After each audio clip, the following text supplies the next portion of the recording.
We went to see the Mets. Yeah, I know what you're looking at, the shirt, right? VFC's Travels merch. It's on etsy.com/shop/VFC's Travels. We got shirts, we got tank tops, we got sweaters, we got bags, we got pint glasses, shot glasses.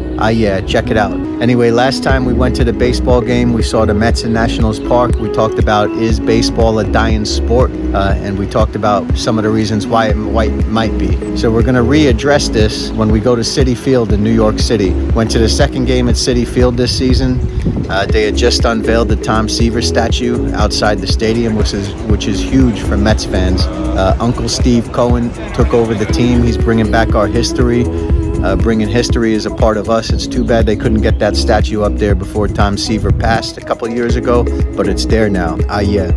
Anyway, is baseball a dying sport? We'll continue talking about that a little bit more. The prices, surprisingly enough, were a little more reasonable in New York than they were at Nationals Park. But the thing is, the experience is so much better, and I'm not just saying that because I'm a Mets fan. All the little things a ballpark can do to make a ball game exciting for a family and a group of people is there. Between pitches, there's noise coming out of the speakers. They're getting fans involved. You always got something going on. They did a little bit of that at Nationals Park, but not much. And maybe it's because Nationals fans are soft. They don't go down there to have fun. Maybe DC is just business people and they're just not fun. But Citi Field was fun. It was a blast. The Mets didn't win this game, but the experience was good. I went with my little cousin, so I was able to teach him a little bit about Mets history. All in all, great day. Check out the highlights here, and we'll see if baseball's a dying sport at Citi Field in Queens, Flushing, Queens, New York. So we left Staten Island, heading out to Flushing, Queens. I didn't have my Mustang with me. I took my cousin's car, but you get some beautiful views of the Verrazano Bridge there and then the Manhattan skyline. Beautiful drive out there to Citi Field. Everybody's out there barbecuing before the games in the parking lot. And I had my little cousin with me today, Caden, so I had to get a snapshot of him. And then they got the old Shea apple there that comes up and down on home runs in Shea Stadium, but they have it on display here at Citi. So Jackie Robinson never played for the Mets, but at Citi Field you got the Jackie Robinson Rotunda, throwback to the Brooklyn Dodgers Stadium. And then right there off the Rotunda is the Mets Hall of Fame too. You go in there and you check out all the memorabilia and pictures and plaques of all the great Mets for their 60 years of history. You got Ralph Kiner, Bob Murphy, even the announcers are in there. And then back out to the Rotunda, and we head up looking for our seats now. The game, this was the second home game for the Mets this season, so it was pretty packed. Let's fucking go Mets. You were wrong.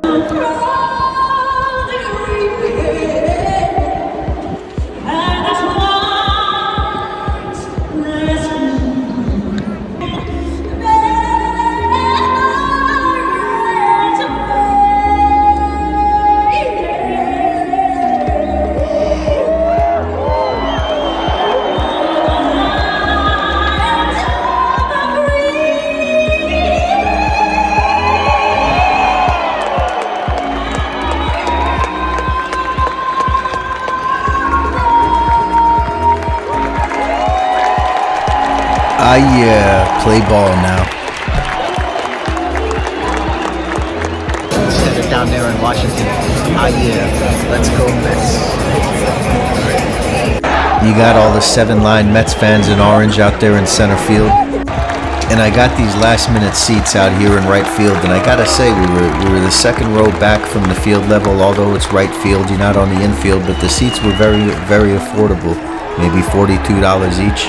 So you can do Citi Field on an affordable budget. It seems to be much more affordable than Washington, D.C. down there. You can see we're right next to LaGuardia Airport, so the plane's coming overhead.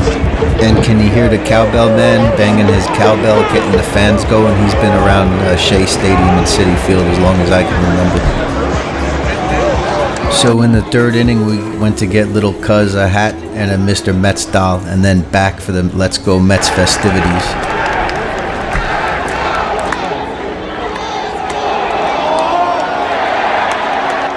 But you can already see how much more fun Citi Field is than Nationals Park in DC.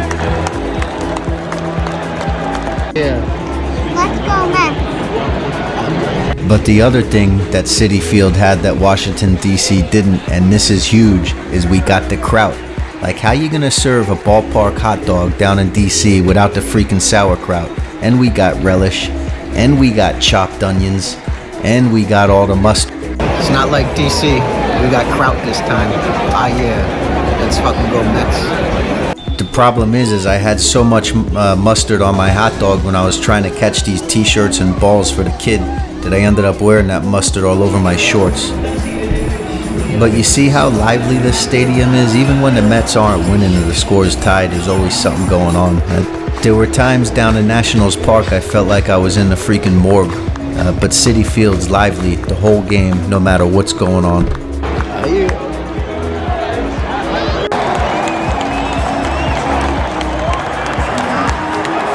So it was 3-2 at this point. Starling Marte had just hit his home run and the stadium was lively. It was electric.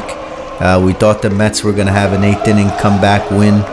And then Pete Alonso, though, grounded into a double play, ended the rally, and the Mets never scored in the 9th, so they lost. But it was a brilliant game, brilliant moment for that home run. At least we got to see some action and some lively ballpark fun. And it was the first time little Cuz had been to a game with me, so he got the feel of the Mets energy and the Mets vibe. Even though they lost, kind of sucked for him, but they'll win next time. I'm sure they will next time we go to a game, and this is going to be a magical season. I can feel it, and little Cuz is feeling it there too. Let's go Mets. VFC's Travels on YouTube. Subscribe to the channel, like, and comment. Ah, yeah. And baseball felt more like a dying sport down in Washington, D.C., but not up here at Citi Field. Not at all. Although they got to do something about the prices of beer. That is a bit ridiculous.